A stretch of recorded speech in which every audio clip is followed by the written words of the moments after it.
Okay, today's topic is types of DC generator.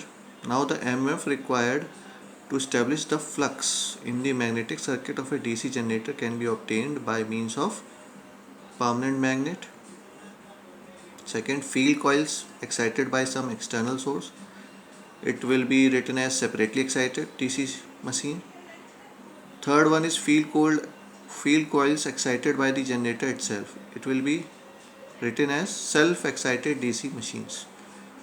Now, as it is written that the MMF necessary to establish the flux in the magnetic circuit of a DC generator can be obtained by these three means. Now, first is the permanent magnet generator. It is not so useful generator, DC generator, but it is used in dynamos of motorcycles. Now, in such type of generators, permanent magnets are used for establishing the flux in the magnetic circuit. Now, it consists of an armature and one or several permanent magnets encircling the armature. अब जैसे ही हम armature को rotate कराएंगे वो permanent magnet द्वारा जो flux produce हुआ है उसको कट करेगा और फ्लक्स कटिंग एक्शन के कारण आपके आर्मेचर वाइंडिंग में ईएमएफ जनरेट होगी।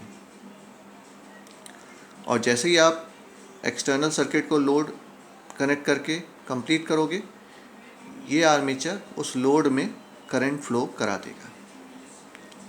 Now this type of generator is a very compact generator as it generates very low power, so its usefulness is very low. Next came the separately excited DC generator. Here you can see that the field winding, this is armature and this is field winding.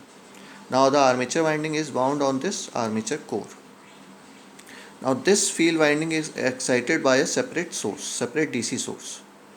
So this type of DC generator is known as separately excited DC generator because its field winding is excited by a separate source of excitation. Now, what more important about this topic is that from the circuit we can see that armature current is equals to load current is equals to I. We have put in IA equals to IL equals to I. Now you can see here that as the armature rotates, it will cut the flux produced by the field winding and EMF will be generated in the armature, which will provide current to the load. Now this IA is equals to load current as well as the armature current.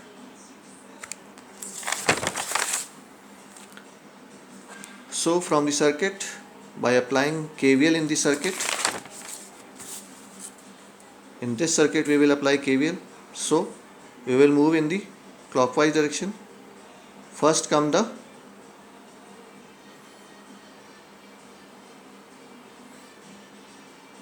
IA RA drop. RA is the armature resistance drop.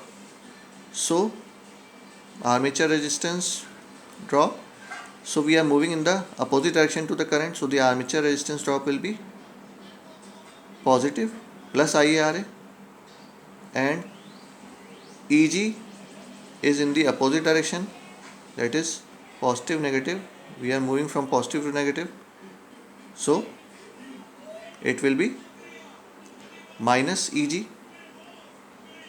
From load we are moving from minus to positive, so plus V.